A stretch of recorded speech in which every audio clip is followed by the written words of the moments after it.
너무너무 감사합니다. 이번 집에서 이렇게 세 번의 말씀을 드리게 됐습니다. 제목은 다 다른데 그리스도는 만유시요 만유 안에 계신다는 그 말씀 안에 다 연결이 되어 있습니다. 그 말씀 안에서 이 세 제목을 말씀드리고 있습니다.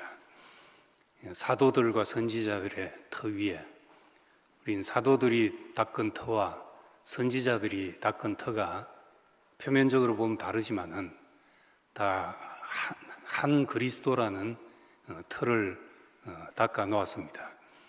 창조 때부터 하나님이 자기 택한 백성들에게 하신 그 모든 일들은 다 그리스도를 향하여 있고 그리스도 안에 포함되도록 하신 일입니다.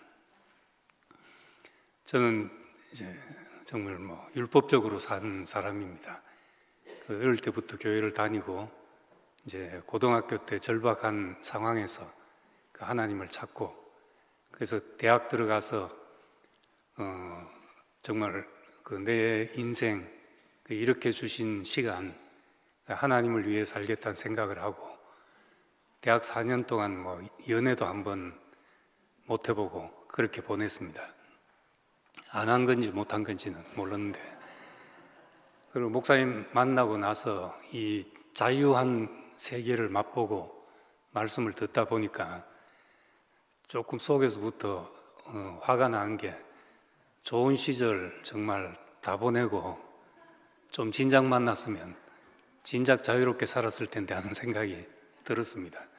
억울한 생각이 좀 들어가지고 지금 와서 또 내 마음대로 살 수 있는 것도 아니고 근데 한번 이제 제가 대구 내려와서 토요일마다 양문회 모임에서 목사님 말씀하셨는데 창세기부터 출애굽기 레위기 쭉 말씀하실 때 특히 레위기 말씀하시면서는 이제 젊은 대학생들을 앞에 놓고 굉장히 율법적으로 말씀하시는 거예요.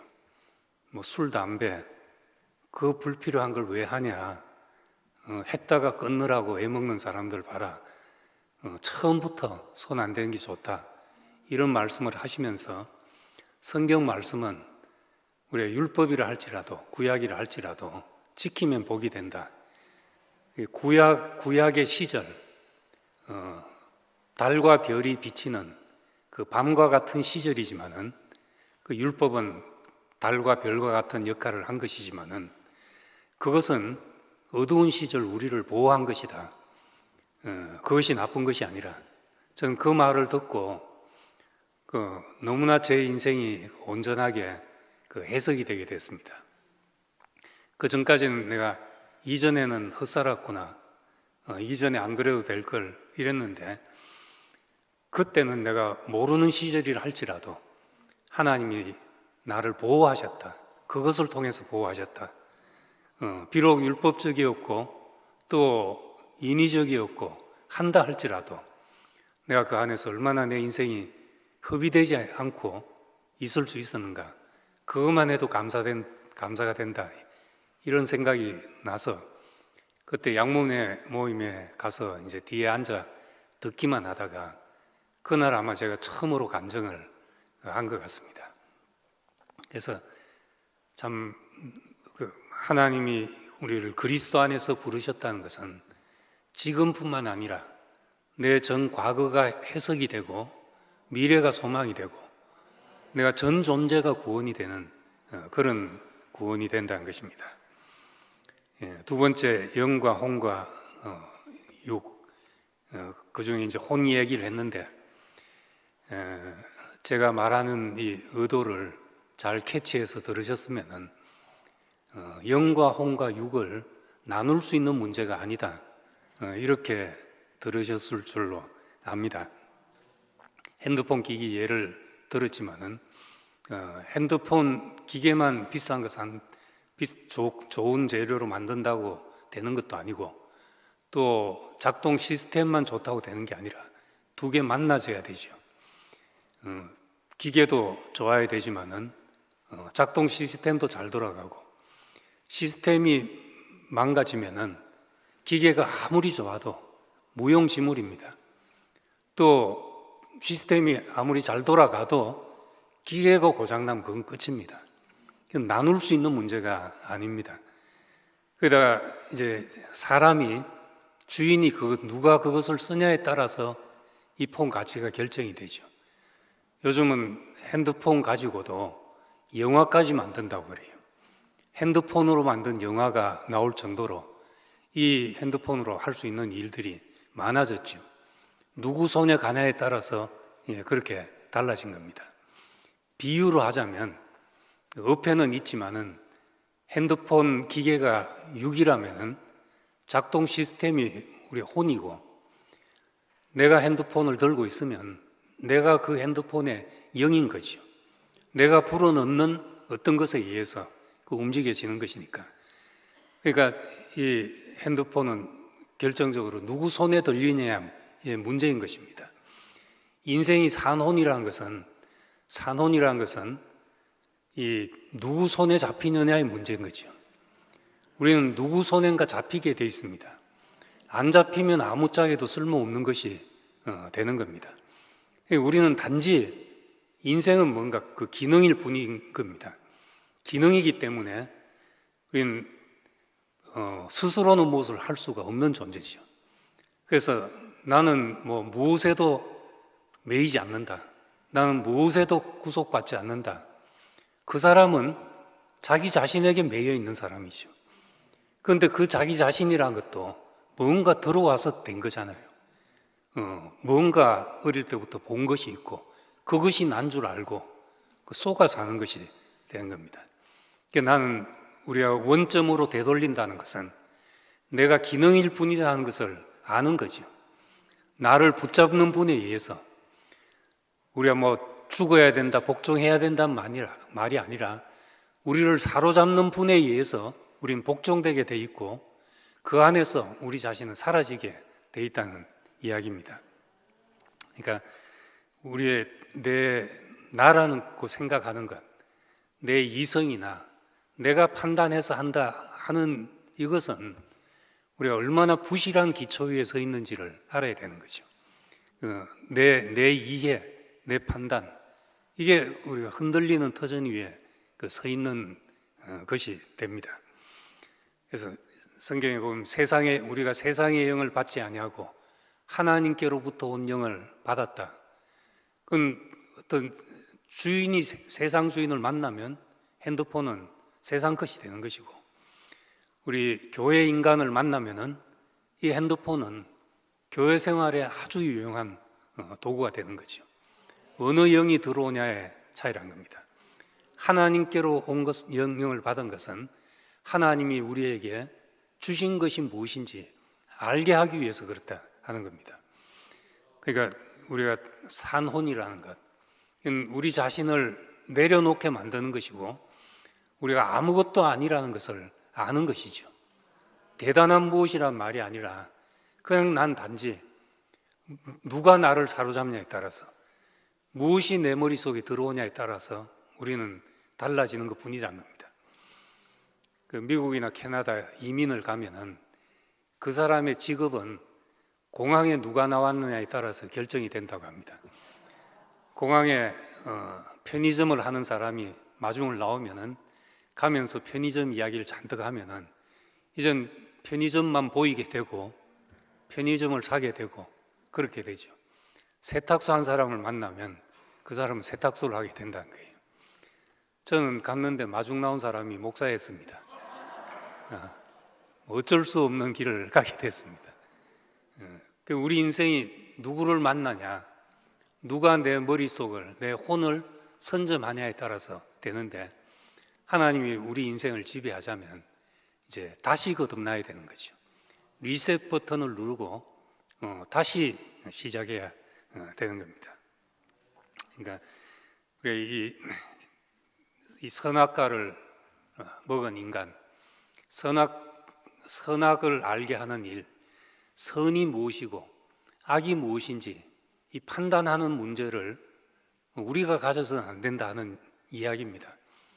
이 선악의 판단은 하나님만 가질 수 있는 일이고 하나님의 절대 주권에 속한 문제입니다. 내가 선악의 판단의 기준을 갖게 되면은 우린 다 내로남불밖에 못하는 거죠. 내가 하면 다 뭐 좋게 생각이 되고 남이 하면 다 판단이 되고 이런 겁니다.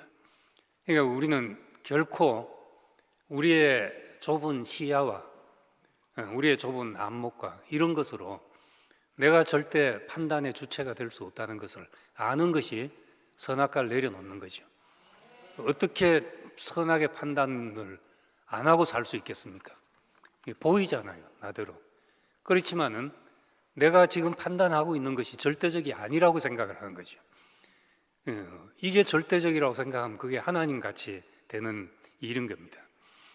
우리가 가질 것이 아니기 때문에 우리가 선악의 판단을 하고 이것을 절대화하면 거기선 반드시 싸움이 날 수밖에 없는 겁니다. 그래서 선악과를 먹고 난 다음에 살인이 나고 사람들이 포악해지고 그리고 높이 오르라 보니까 서로 말이 안 통하는 사람이 되었다는 겁니다. 참 같은 한국말을 하면서도 말을 안 통하는 게 이 한국 사람들이 말 안 통하기로 좀 유명하다고 합니다. 통계적으로. 우리는 지금 한글이 보급돼서 그 문맹률이 전 세계에서 가장 낮은 국가 중에 하나입니다. 0.1% 정도 될 정도로 문맹률이 낮은 국가인데 요즘은 이제 문맹률을 안 따지고 문해력을 따집니다. 지난 9월 이번 주에도 보니까 OECD에서 29개국 OECD 국가들에게 문해력 테스트를 하는데 이 주기적으로 각 나라마다 문해력 테스트를 하는데 한국은 뭐 계산 능력 탑 클래스, 뭐 과학 능력 탑 클래스인데 문해력은 거의 하위 수준이라고 합니다.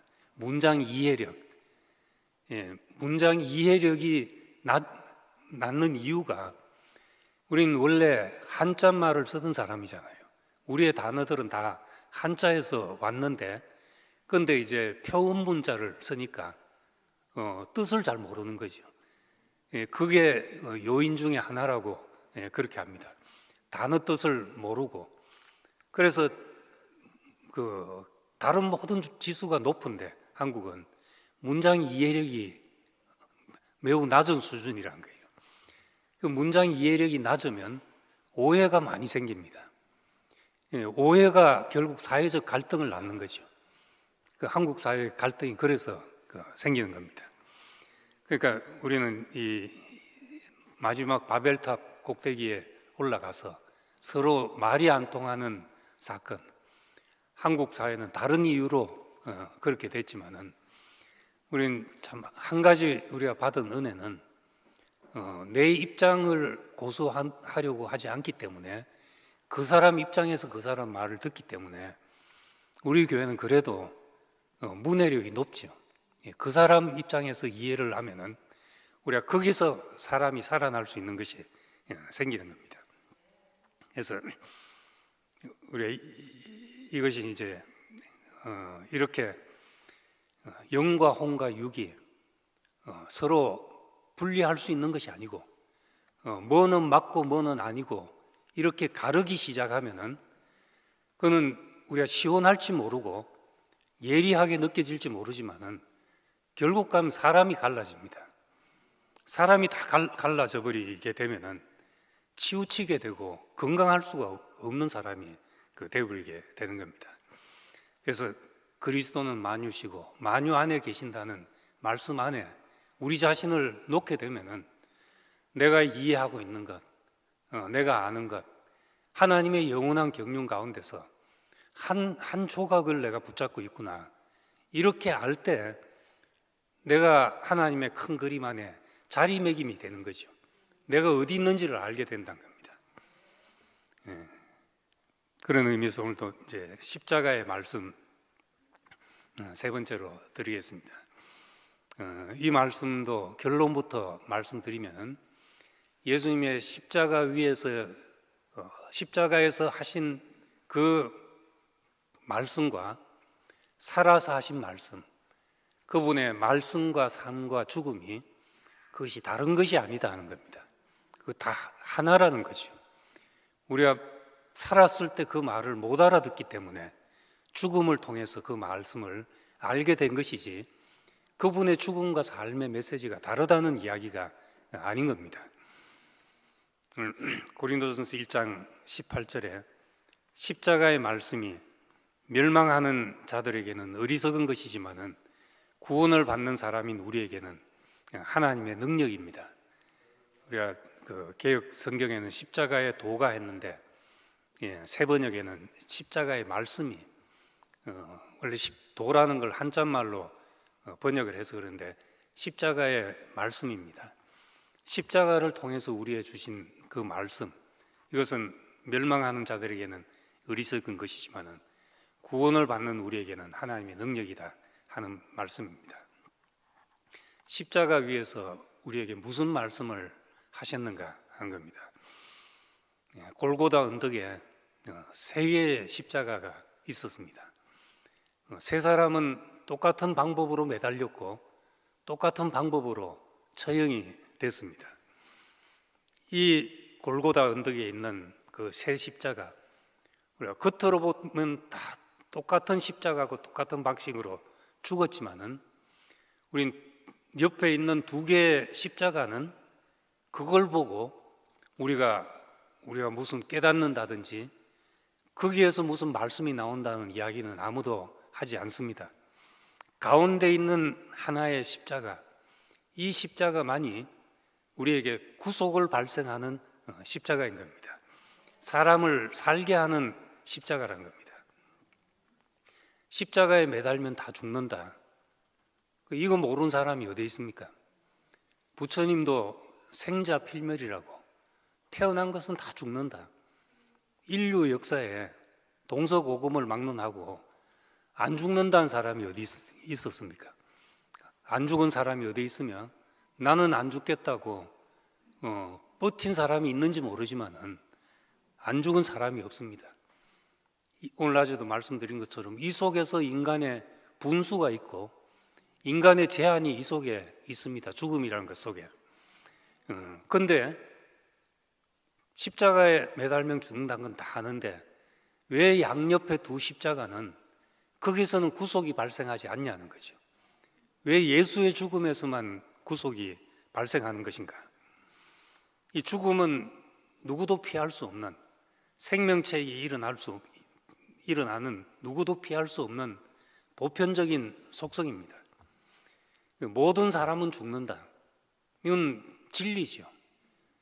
땅에 있는 모든 생명은 죽는다. 주먹이 3,000년을 산다 해도 언젠가는 죽는 것입니다. 생명체는 다 죽는데, 그렇지만은 다 똑같이 죽는다 하고 죽음의 의미가, 그렇다고 해서 죽음의 의미가 다 똑같다는 말은 아닌 겁니다. 똑같이 죽지만은 사람들이 맞이하는 죽음은 같지가 않다는 겁니다. 만약에 죽음이 다 그냥 똑같다 이래버리면 우리가 죽음에 대해서 논할 가치가 없는 거죠. 다 죽는 거니까.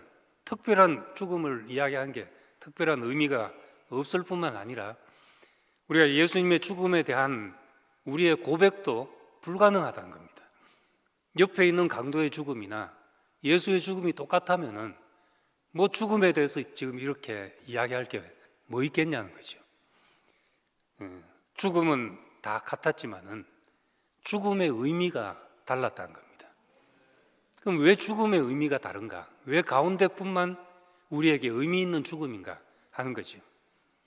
그거는 사람이 다르기 때문이잖아요.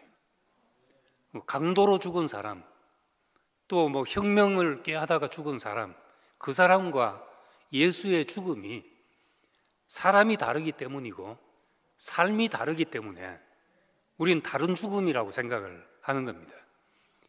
제자들이 자기 인생을 던져서 자기 전 존재를 바쳐서 따를 만큼 그들에겐 특별한 사람의 죽음이었기 때문에 이 죽음이 의미 있어야만 하는 거죠. 해석돼야만 된다는 겁니다. 그럼 이 예수의 죽음만 왜 특별한가? 그분의 죽음만 왜 특별한가? 우리가 뒤집어 생각을 하면은, 만약에 예수님이 부처님처럼 80세를 살다가 죽으셨다. 33세에 십자가에 달리지 않고 80세까지 살다가 촛불 꺼지듯이 그렇게 죽었다. 그렇다면은 예수가 우리에게 구원자가 될 것인가 하는 문제입니다. 어떻게 생각하십니까? 예수님이 더 오래 사셨어도 여러분들의 구속자입니까? 예? 아니면 33세에 십자가에 죽었기 때문에 우리의 구원자가 된 겁니까? 답을 해보셔야 됩니다. 예.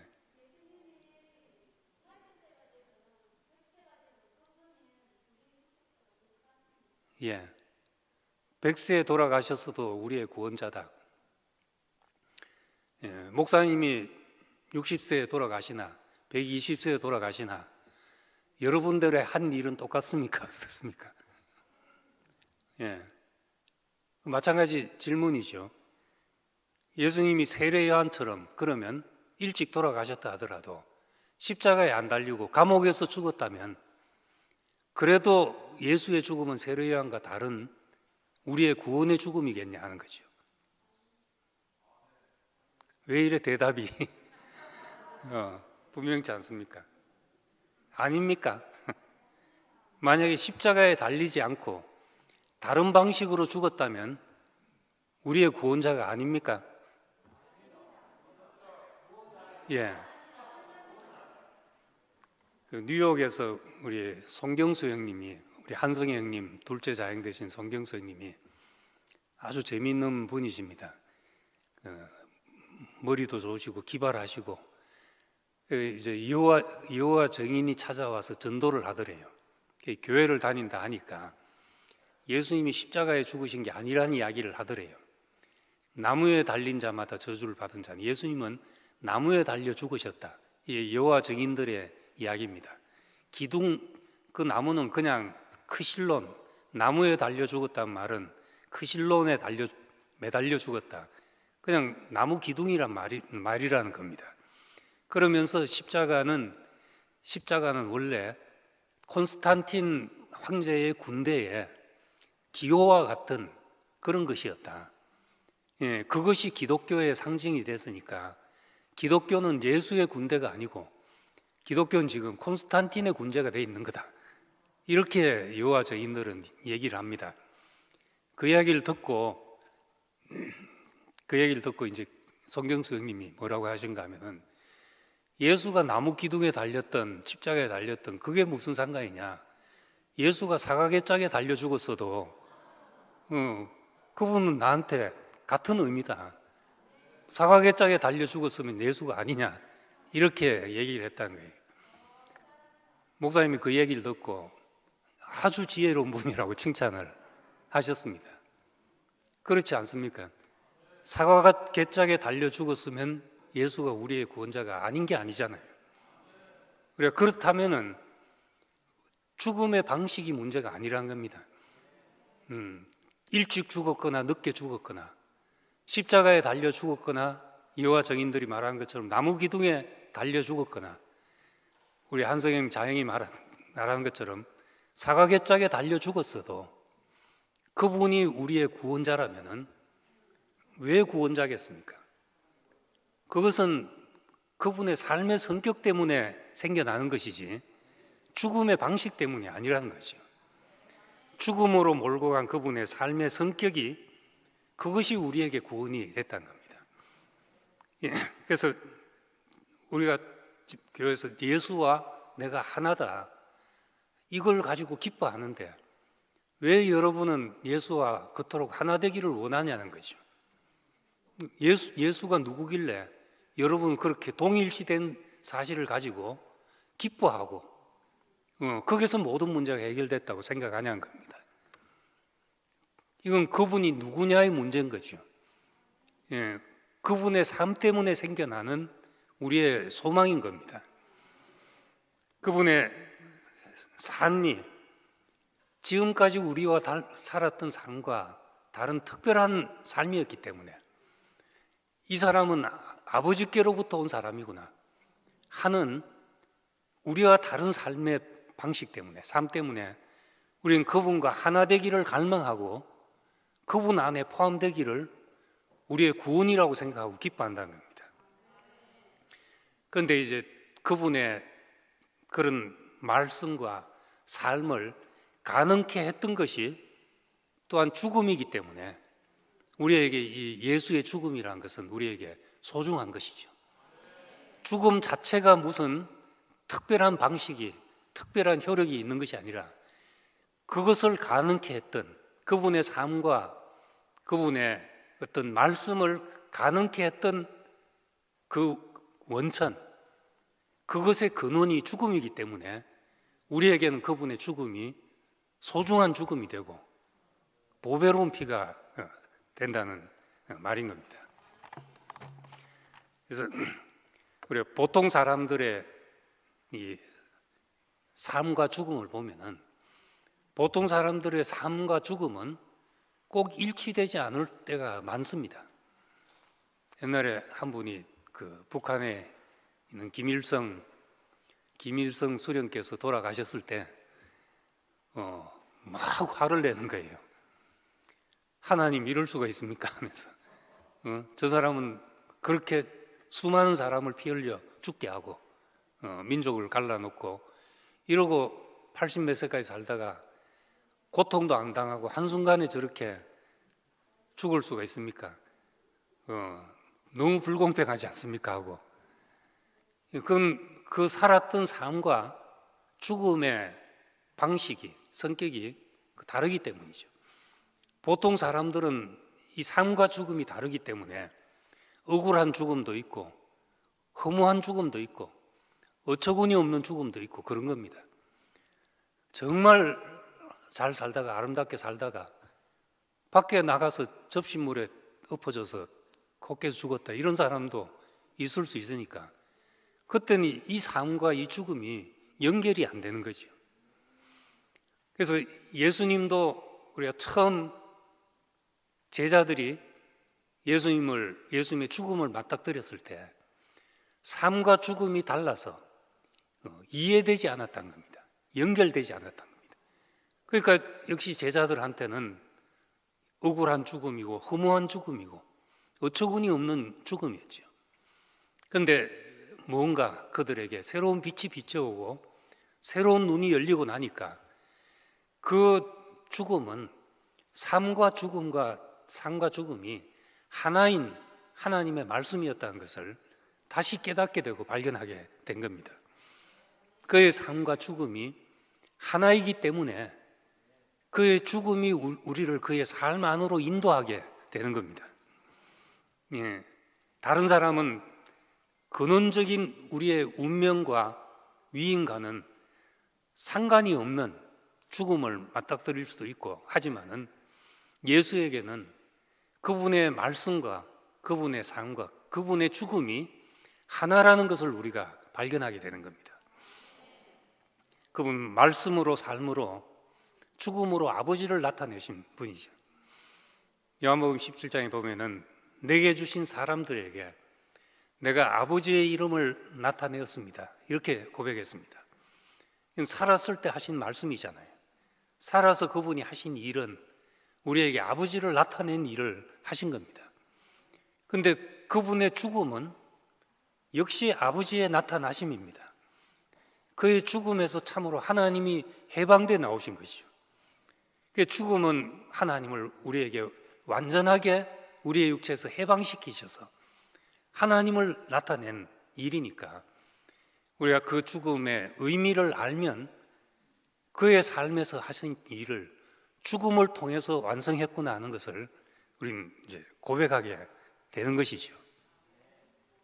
살아서 하신 일과 죽음을 통해서 하신 일이 하나구나.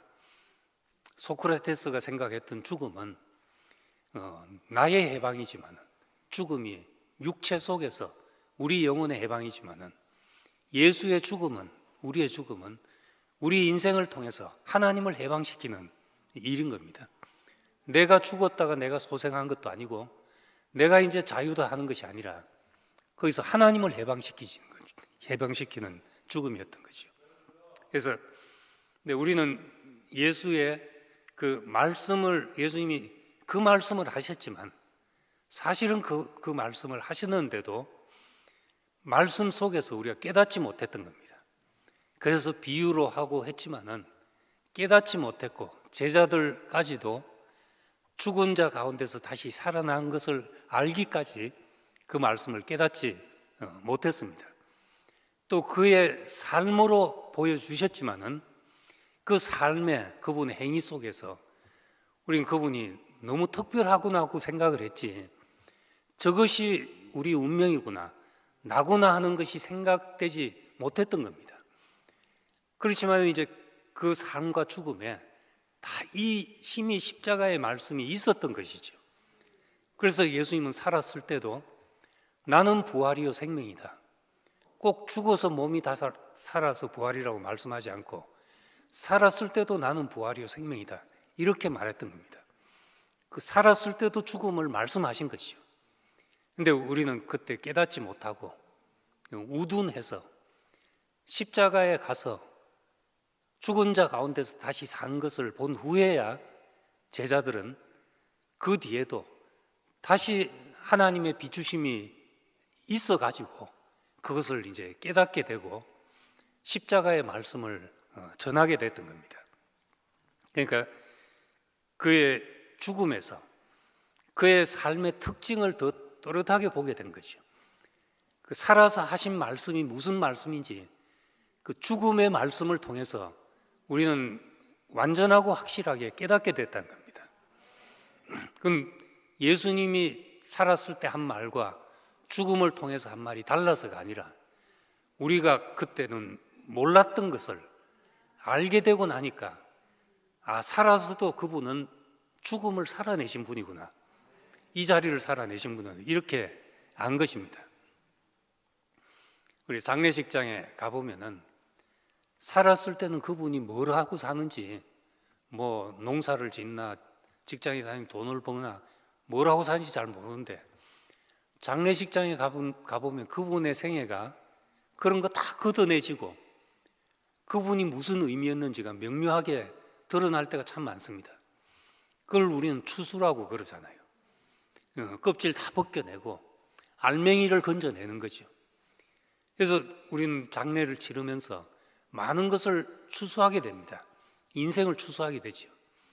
살았을 때는, 내 옆에 있을 때는 잘 안 보였는데 죽어서 보니까 우리는 이상하게 더 그 사람이 더 선명하게 보이고, 그 사람이 이렇게 보석이었구나, 흙 속에 감춰진 보화를 거기서 우리는 다시 발견하게 된다는 겁니다.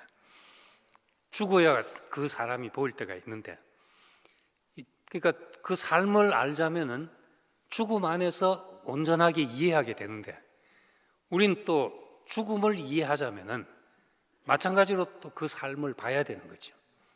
왜 예수의 죽음이 옆에 두 사람과 똑같이 죽었는데 왜 이 사람의 죽음이 다른가? 왜 이 사람 안에서 우리는 구속되는가? 그 이유를 다시 삶으로 가봐야 우리는 알 수 있게 되는 겁니다. 이건 마치 동전 양면과 같은 것이죠. 우리가 따로 분리하고 이것만 취하고 저거는 버리고 할 수 있는 성질이 아니란 겁니다. 그럼 예수님의 삶을 다시 우리가 한번 들여다보면은 그분의 삶의 주안점은, 삶의 핵심적인 특징은 하나님을 아버지라고 한 것입니다. 죽음으로 내몬 성격도 바로 이 문제 때문이죠. 하나님을 아버지라고 부른 것 때문에 죽음으로 내몰리게 됐던 겁니다. 그럼 그 삶의 가장 핵심적인 특징은 예수는 하나님을 아버지라고 불렀다는 거죠. 나는 하나님의 아들이야 하고 돌아다녔단 말이 아닙니다. 나는 상속자다 하고 돌아다녔단 말이 아니라 하나님은 내 아버지다 하고 돌아다닌 겁니다. 그것은 율법 속에서 다 종되어 사는 사람들이었는데 예수님은 거기서 마음이 만져졌던 거죠. 아버지의 마음이 보여졌던 겁니다. 그러고 나서 보니까 자신의 모든 근원이 하나님이라는 것을 고백하게 된 거죠. 하나님을 아버지라고 부르는 것은 내 모든 근원이 아버지에게 있습니다 하는 고백과도 같은 것입니다. 그래서 이 고백은 우리를 종의 세계에서 아들의 나라로 옮기는 것이요, 우리를 세계를 바꾸는 말씀인 겁니다. 그냥 지 혼자 하나님을 아버지라고 부른 것이 아니라 우리 모두를 흑암의 권세에서 아들의 나라로 옮기시는 말씀이었던 거죠. 그래서 말씀 보면 나의 양식은 나를 보내신 이의 뜻을 행하며 그 일을 온전히 이루는 것이라 그렇게 했습니다. 나의 보내신 이의 뜻을 행하는 것이다. 이게 예수님 진짜 사람 아닙니까? 나는 내 뜻대로 하려고 하지 않고 나를 보내신 이의 뜻대로 하려고 한다. 사람으로서 당연한 말씀을 하고 계신 겁니다. 스스로 말하는 자는 자기 영광만 구한다. 내가 했다 이거는 자기 영광을 구하는 거죠. 그런데 나는 다 받은 것을 말한다. 보내신 이의 영광을 구하니까 내가 언제 내 영광을 구하고 있냐? 보내신 분을 말하고 있지 않냐? 그래서 아버지라고 하고 있지 않냐? 그러니까 예수님의 말씀은 참되다는 거죠. 우리가 내가 말하는 이 모든 것이 내가 받은 것인 줄 알면 그 사람은 참된 사람이죠. 어린애들은 받은 줄 모르기 때문에 네 어디서 그거 알았냐 하면 다 내가 알았다고 생각하거든. 내가 알았어. 내가 해야 돼. 내가 이게 어릴 때 특성입니다. 그런데 알고 보면 다 받은 것이죠. 저도 지금 하고 있는 말이 다 받은 것이죠. 어디 내가 지어낸 말이 하나 있겠습니까?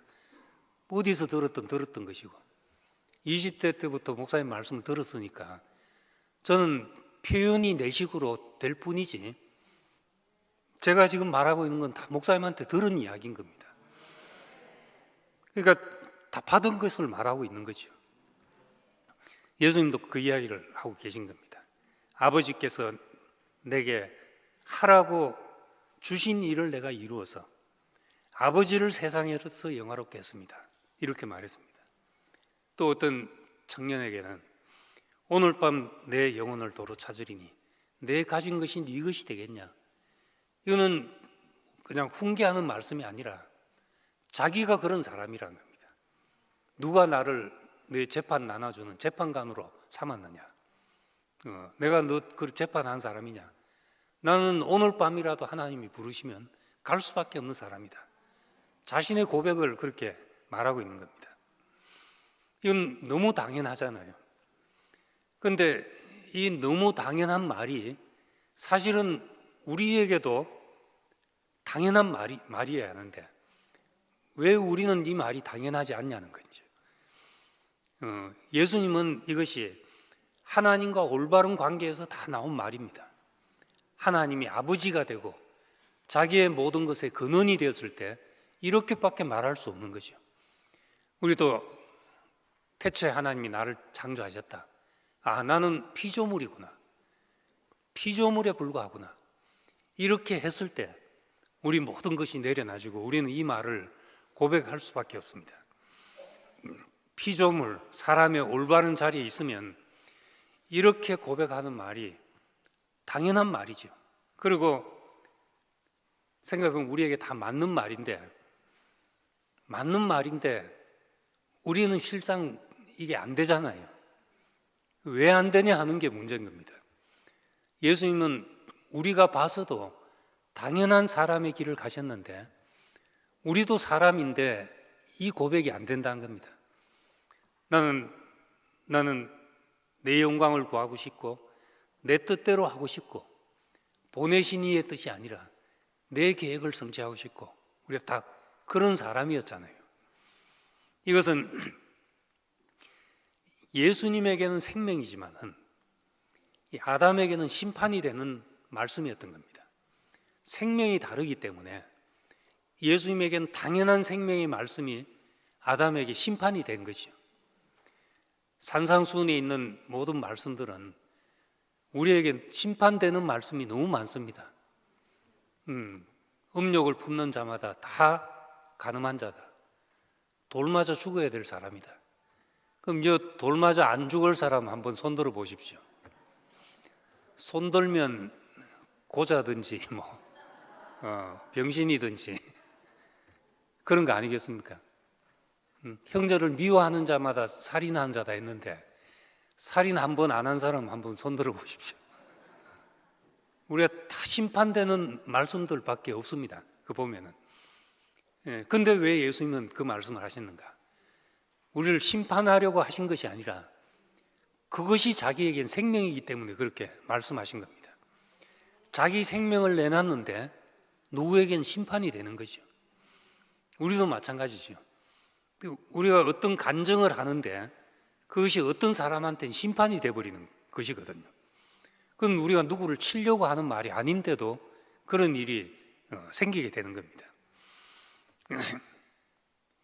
제자들은 예수님에게 영생이 있다는 걸 알았습니다.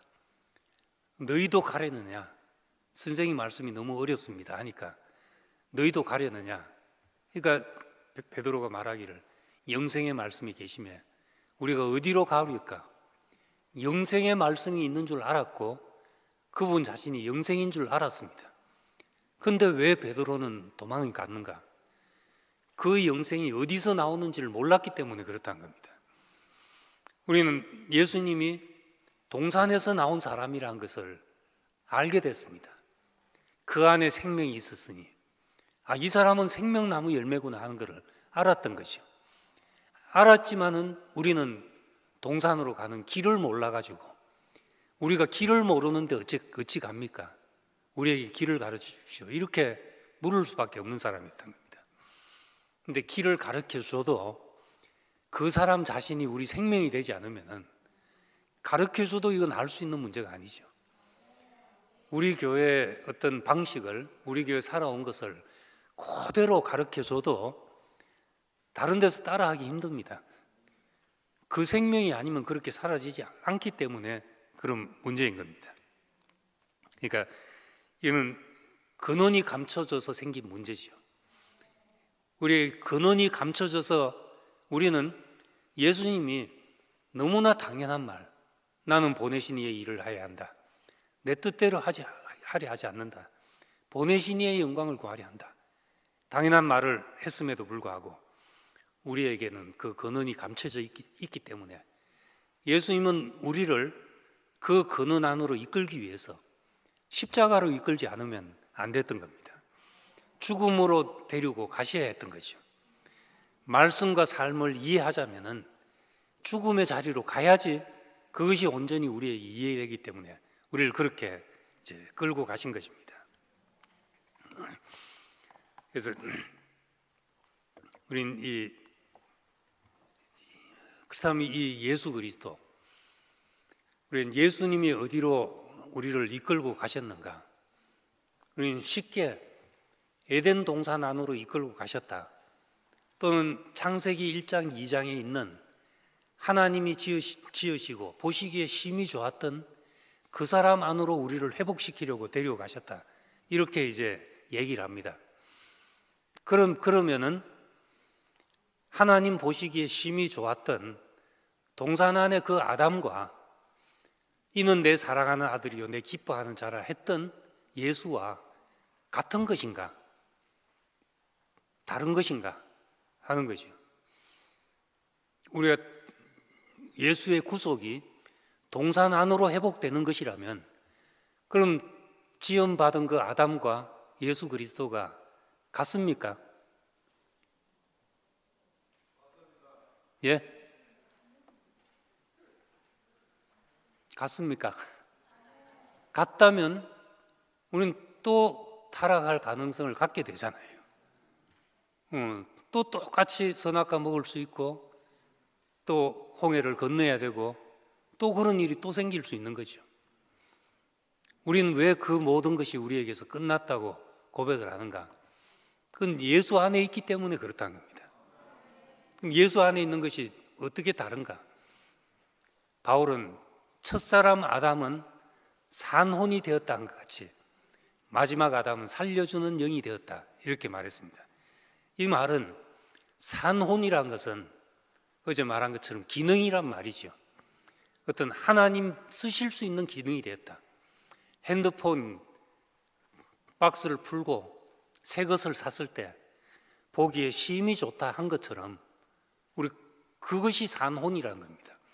그런데 살려주는 영이 됐다. 살려주는 영이 됐다는 것은 그것이 바로 하나님의 목적인 거죠. 우리를 사람을 살게 하는 영이 되기 위해서 구속이 일어나는 사람이 되게 하기 위해서 우리를 지었으니까 아담이 기능이라면은 마지막 아담 살려준 영은 하나님의 목적에 성취인 것이고 이렇게 하려고 우리를 지었다 하는 그 사람이었던 겁니다. 아담이 질그릇이었다면은 그냥 그릇을 왜 만들어 놨겠습니까? 뭘 담으려고 만들어 놨잖아요. 예수 그리스도는 보화를 담은 질그릇이란 겁니다. 보화를 담았기 때문에 더 이상 다른 것을 담을 필요가 없고 이 보화를 담은 그릇이다. 이렇게 된 것입니다. 이 그냥 빈 그릇에는 뭐가 담길지 모르는 상태죠. 그릇은 잘 만들었지만은 사탄이 와서 씨를 뿌릴지 모르는 빈밥과 같은 상태라는 겁니다. 그래서 아담이 유혹을 받을 수 있는 사람이라면 예수는 음부의 권세가 이길 수 없는 강화된 생명이라는 것입니다. 아담이 하나님의 목적으로 지은 사람이면 예수는 하나님의 목적이 성취된 사람이다. 그래서 우리를 아들 안으로 불러 모으시고 예수 안으로 우리를 불러 모으시는 겁니다. 우리가 에덴 동산 안에 사람으로 회복된다 하는 그것은 우리의 무화과 잎을 벗기기 위해서 그런 것이지 그 자체가 목적이 아니라는 거죠. 우리가 죽음을 이야기하는 것은 그 사람으로 거듭나게 하려고 하시는 것이지 죽어 있는 상태가 우리의 목적이 아닌 거죠. 우리는 원래 이렇게 지어졌다. 아무것도 아닌 것이 지어졌다. 그 상태를 하나님이 쓰신다. 그래서 다시 우리는 그 첫사람 아담을 주목하게 되는 겁니다. 그 사람으로 돌아가자가 구호가 아니라 원래 우리는 거기서 시작했구나 하는 것을 발견하는 것이라는 겁니다. 그래서 우리는 이 십자가 안에 와서 십자가의 말씀, 십자가는 꼭 말을 해서 말씀이 아니라 십자가가 말씀입니다. 우리가 여기 들어올 때 뭐 컵을 가지고 들어오지 마시고 뭐 하고 말을 하는데 그것보다 누군가가 옆에 있는 쓰레기들을 다 치우면서 나가는 걸 보면은 그게 말씀이죠. 그게 우리가 가져온 쓰레기를 다 치웁시다 하는 말씀이거든요. 말보다도 더 강한 이제 바디 랭귀지죠. 몸으로 하는 말인 겁니다.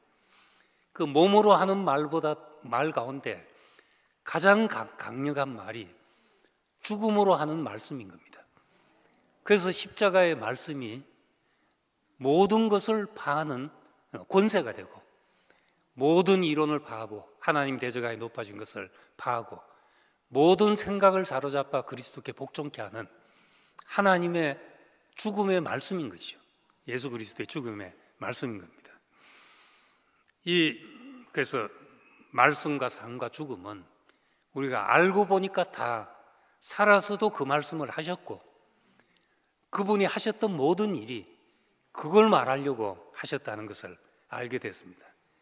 그래서 우리는 예수 그리스도를 십자가의 말씀이라고 할 뿐만 아니라 말씀이 육신이 되신 분이라고 그분의 전 존재가 우리에게 말씀이었다고 그렇게 이제 고백하게 되는 겁니다. 그분은 어떻게 성육신한 분이 되었는가? 그분의 일거수일투족이 하나님에게서 나지 않았으면 그렇게 말할 수 없는 성질이기 때문에 그분의 말씀은 다 하나님의 말씀인 겁니다. 내가 한 말은 왜 하나님의 말이 안 되고 예수의 말씀만 하나님 말씀이 되냐? 내가 한 말은 핸드폰 이야기도 섞여 있고 뭐 이것저것 섞인 게 많습니다. 그런데 예수의 말씀을 우리가 알면 알수록 불에 단련한 7번 단련한 점검처럼 뺄 것이 없는 말씀이에요. 아무도 아니라 할 수 없는 말만 하신 겁니다. 그래서 그 말씀을 보면은 입이 떡떡 막히는 말씀들을 하고 계신 거죠. 서기관들은 하나님의 말씀만 연구해서 가르치는 사람입니다. 서기관이 요즘 말로 하면 판사들입니다. 판사들, 법관들이죠. 이 율법이 그 사회의 법이었으니까 율법을 전공한 사람들이 법관들이잖아요. 오늘 국회 가서 참 그 말잔치하는 말 토론하는 데 가보면 다 법관 출신들이거든요. 예. 그 말로서 자기의 옳은 것을 입증하고 하는데 탁월한 사람들이죠. 그런 사람들이 한마디에 입이 딱딱 막히는 말씀을 하셨으니까 아무도 아니라 할 수 없는 말씀, 거기서 정말 우리가 고백하기에 1.1획도 뺄 수 없는 그런 말씀을 하고 계시고, 하나님께로부터 나지 않았으면 어떻게 이런 말을 하겠는가, 이런 일을 하겠는가. 그래서 그분을 하나님의 말씀이라고 하고 하나님의 일이라고 하고 하나님이 보내신 자라고 우리가 이제 고백하게 되었습니다. 그래서 우리는 이 예수 안에 포함된다, 노뱀이신 예수를 본다, 우리 하는 것은 엄밀히 말해서 구원의 방법의 문제입니다. 우리의 봄으로서 하는 거죠. 그렇지만 구속의 목적 안에서 보면은 그의 삶과 죽음이 우리 안에서 재현하려고 우리를 구속하신 거죠. 그냥 뭘 쳐다보고만 있으라고 구속한 것이 아니라 그분을 쳐다보는 것은 우리를 저것이 나구나, 본래 나는 이런 사람이었구나 하는 그 자리로 되돌리기 위한 구속의 방법의 문제인 겁니다. 쳐다보고만 있으란 말이 아닌 거죠. 하나님이 우리를 구속하신 그 목적은 우리 안에서, 그분은 33년을 살다가 인생을 마쳤지만은 그분의 삶을 우리가 이어서 그가 살게 하는 거죠. 그래서 내가 살아도 내가 산 것이 아니요 내 안에 그리스도가 사는 것이다 하는 말은 우리는 그분의 삶의 연장이라는 겁니다. 교회가 그의 몸이라는 것은 그분의 삶의 연장인 거죠. 그분이 사시고 싶었던 삶, 하고 싶었던 말씀, 죽음을 통해서까지 표현했던 그 모든 것이 우리를 통해서 나타나게 하기 위해서, 그래서 우리에게 우리를 구속하시고 동산 안에 사람을 보이시고 노뱀을 전시하시고 십자가의 진실한 한 분을 우리 앞에 전시해서 그가 우리인 줄 알도록 그렇게 하신 것입니다. 그래서 저는 처음 목사님을 만나기 전에 그 답답한 상황에 처했습니다. 1년 신학을 하고 나니까 내가 예수를 모르겠다는 생각이 처음으로 들었습니다. 예수를 전하기 위해서 복음을 전하겠다고 신학까지 왔는데 하다 보니까 내가 예수를 모르겠는 거예요. 성경의 말이 이게 내가 모르는 말이더라고요. 한 절 한 절 읽는데 어쩌면 내가 아는 말이 한마디도 없구나, 이렇게 생각될 정도였습니다.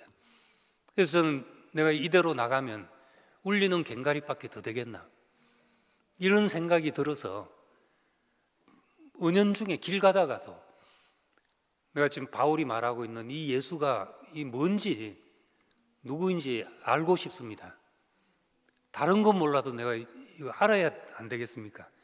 이런 마음이 들면서 있다가 이제 문득 그야말로 정말 생각도 안 했던 1년 반 전에 봤던 한 분이 문득 생각이 나게 된 겁니다. 그때로 지금까지 참 다른 것은 다 몰라도 예수를 아는 길로 오게 됐던 거죠. 그래서 온 결과 저는 참 저만큼 알게 됐습니다. 목사님한테 배운 것 중에 하나는 신에게 솔직히, 하나님 앞에 솔직하면 되는 게 아니냐. 내가 체한다고 하나님 모르시겠냐. 솔직해야 되는데 모르는 건 모른다 하고 안다는 건 안다 하자. 우리가 그래서 안다고 몰라서 모르는데 어쩌겠냐는 거죠. 제가 나이가 드니까 우리 자매한테도 그렇고 잔소리 듣는 일이 자꾸 많아집니다. 잔소리 들을 때마다 생각해 보면은 그 잔소리 들을만 해서 듣는데 내 생각이 못 미치는 게 점점 더 많은 거예요. 그래서 참 늘 하는 말이 내 생각이 그까지 못 미쳤다. 그 생각이 못 미치니까 좀 긍휼히 여겨야죠. 예.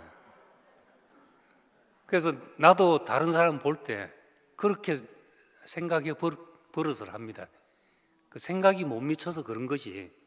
뭐 그러고 나면 나나 그 사람이나 세임이니까 몰라서 그런 거고 생각이 못 미쳐 그런 거니까 그건 죄가 아니잖아요. 알고도 그러면 모르지만은.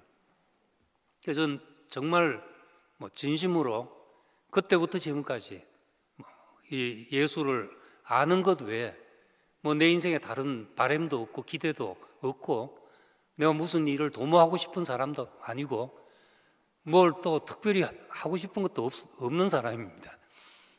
그 예수 아는 것 이것으로 내 일생이 채워지면 족한 사람이니까 전 뭐 누구라도 뭐 김치현 저걸 모르는구나 싶은 분이 있으면 정말 오늘 제안하고 싶은 게 누구라도 와서 저한테 뭐 한 수든 두 수든 가르쳐 주시길 바랍니다.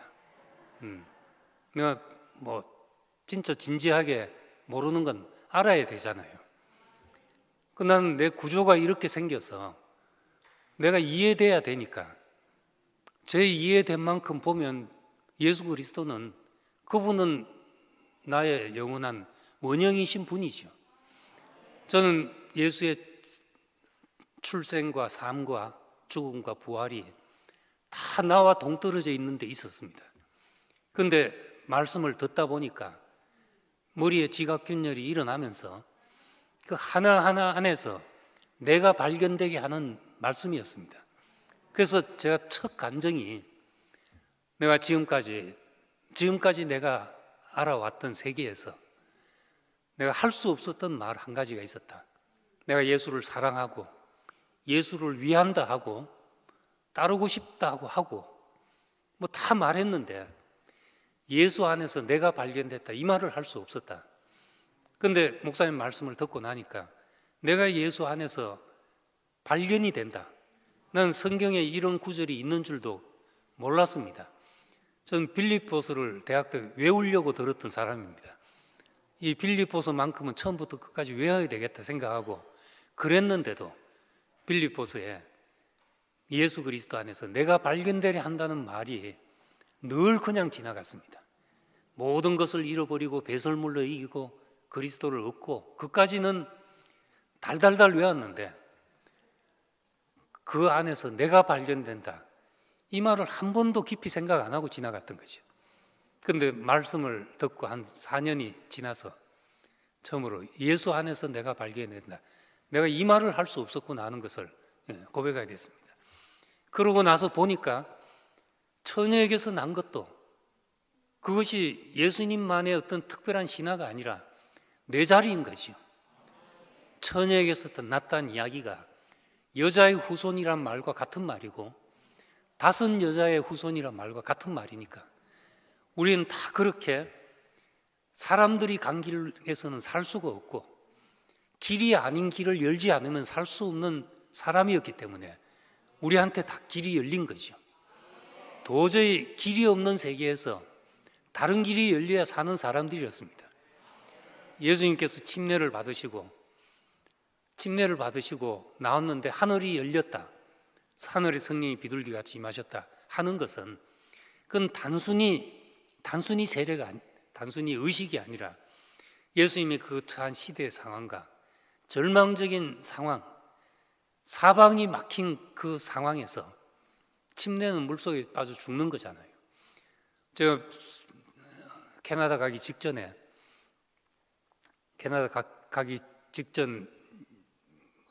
저기 거창에서 수련회를 할 때 94년도에 다 마치고 이제 용추 계곡에서 수영을 할 때 빠져 죽을 뻔하지 않았습니까? 그때 다들 수영을 배워가지고 수영을 잘해가지고 용추 계곡에서 둘씩 수영 시합하자고 가는 거예요.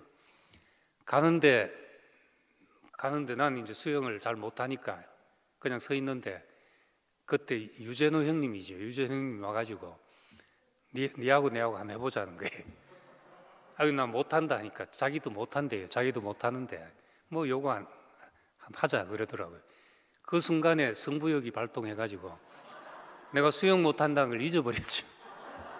슬리퍼 신은 채 옷을 입은 채 경쟁한다고 허우적 하다 보니까 중간쯤 가니까 중간에 힘이 빠졌는데 앞으로도 갈 수 없고 왔는데 뒤로 돌아갈 수도 없고 옆에 보니까 바위고 방법은 서는 것밖에 없죠.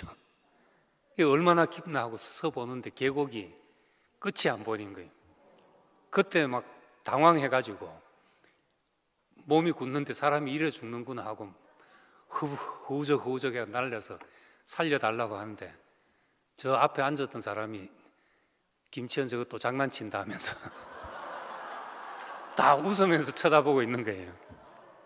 그때 이제 눈치 빠른 우리 권재훈 형님하고 수영 물개같이 수영을 잘하시는 우리 김영숙 누님이 두 분이 저거 아니다 하고 들어와가지고 가까이 와서 이제 공을 던져주면서 힘 빼 하는 거예요. 그 공을 붙잡지 않았으면은 저는 그대로 이제 한 번, 두 번 하다가 이제 3, 4번 만에는 들어갔을 겁니다.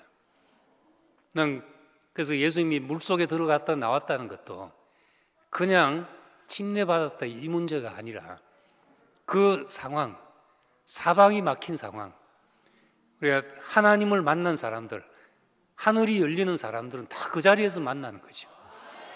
우리가 어느 한 사람의 이야기를 들춰봐도 그냥 우리가 고상하게 나무 그늘에 앉아서 명상하다 만든 사람들이 없습니다.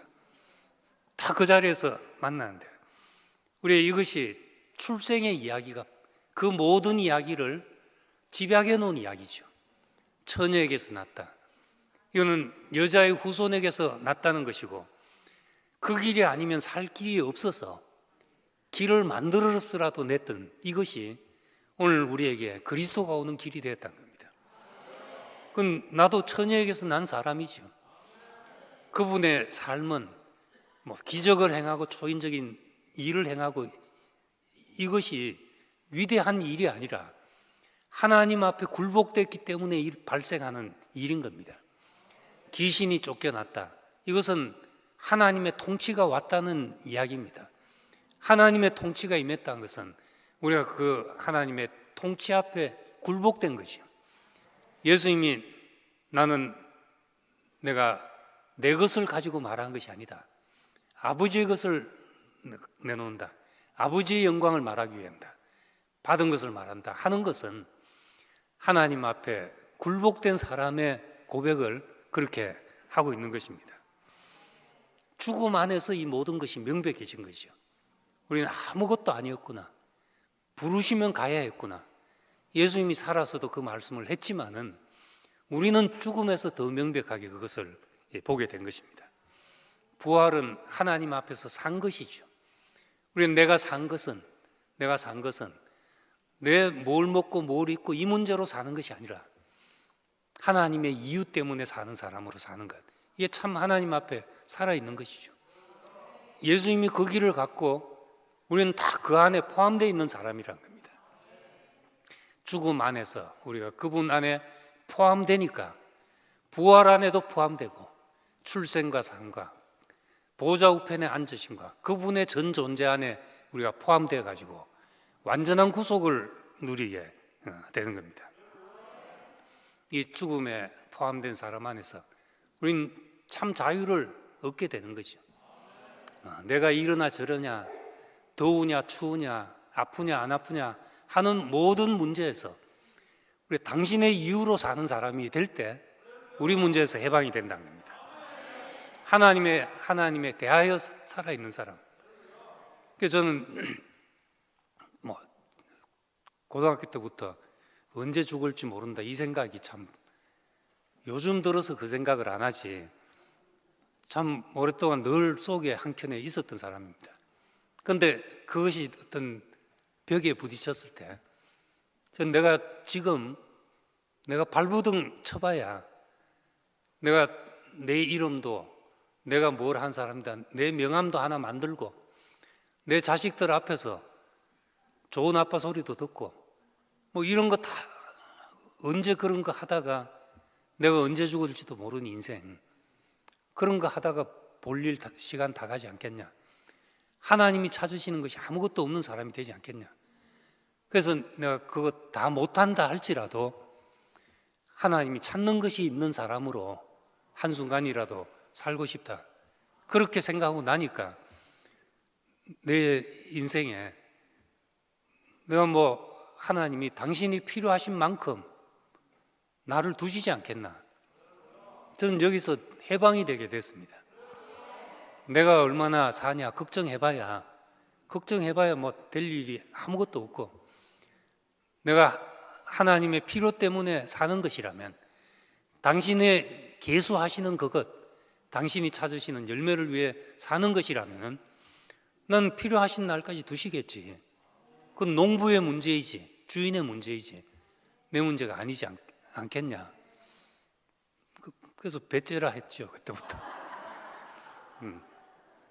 내 인생에서 당신에게서 난 것이 아니면 그냥 가져가실 것이다 생각하고, 내가 나를 지키려고 애쓸 것도 없고, 뭐 내가 지금 해봐야 뭘 하겠습니까? 내가 그리스도를 알고 내 인생에서 하나님이 찾으시는 것이 있다면 그게 인생의 축복이고 완성 아니겠습니까? 우리의 구속 안에서 예수 안으로 불러서 그 죽음을 보고 우리가 나를 발견하도록 하셔서 그의 삶 안으로 인도해서 그가 살고 싶었던 삶을 우리 안에 재현하게 하신 것이, 그것이 우리의 완전한 구속입니다. 그래서 그분의 전생애가, 그분의 말씀과 삶과 죽음과 부활과 하나님 우편에 앉으심이 우리 전 존재를 통해서 증거되고 우리가 증명되기를 소망합니다. 주님을 찬양합니다.